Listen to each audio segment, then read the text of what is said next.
clumsy with my cat, and I want to read something.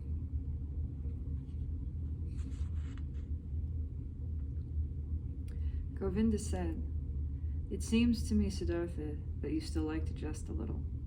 I believe you and know that you have not followed any teacher, but have you not yourself, if not a doctrine, certain thoughts?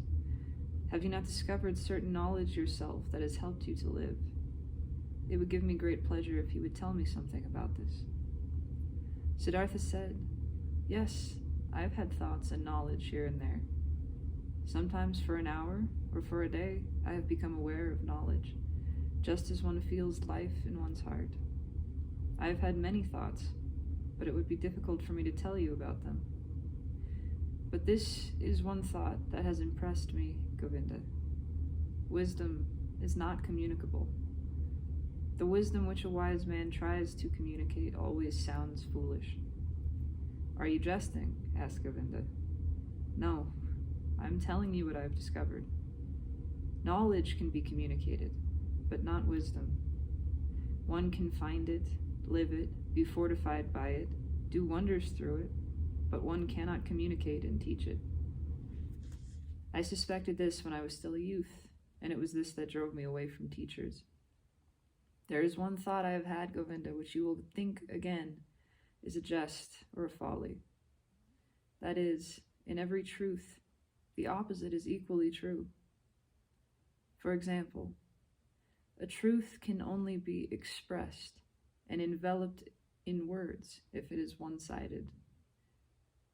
Everything that is thought and expressed in words is one-sided, only half the truth. It all lacks totality, completeness, unity. When the illustrious Buddha taught about the world, he had to divide it into samsara and nirvana, into illusion and truth, into suffering and salvation. One cannot do otherwise. There is no other method for those who teach. But the world itself, being in and around us, is never one-sided. Never is a man or deed wholly samsara or wholly nirvana. Never is a man wholly a saint or a sinner. This only seems so because we suffer the illusion that time is something real. Time is not real, Govinda. I have realized this repeatedly. And if time is not real, then the dividing line that seems to lie between this world and eternity, between suffering and bliss, between good and evil, is also an illusion. How is that? Govinda asked, puzzled. Listen, my friend. I am a sinner, and you are a sinner, but someday the sinner will be Brahma again, will someday attain nirvana, will someday become a Buddha. Now this someday is illusion. It is only a comparison. The sinner is not on the way to a Buddha-like state. He is not evolving, although our thinking cannot conceive things otherwise. No, the potential Buddha already exists in the sinner. His future is already there. The potential hidden Buddha must be recognized in him, in you, in everybody. The world, Govinda, is not imperfect or slowly evolving along a long path to perfection. No, it is perfect at every moment. Every sin already carries grace within it. All small children are potential old men. All sucklings have death within them. All dying people, eternal life. It is not possible for one person to see how far another is on the way. The Buddha exists in the robber and the dice player. The robber exists in the Brahmin.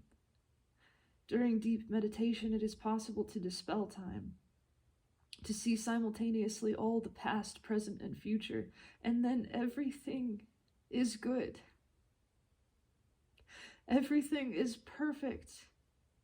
Everything is Brahman. Therefore, it seems to me that everything that exists is good. Death as well as life, sin as well as holiness, wisdom as well as folly. Everything is necessary. Everything needs only my agreement, my assent, my loving understanding.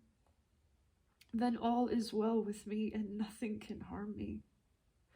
I learned through my body and soul that it was necessary for me to sin, that I needed lust, that I had to strive for property and experience nausea in the depths of despair in order to learn not to resist them, in order to learn to love the world and no longer compare it with some kind of desired imaginary world, some imaginary vision of perfection, but to leave it as it is, to love it, and be glad to belong to it.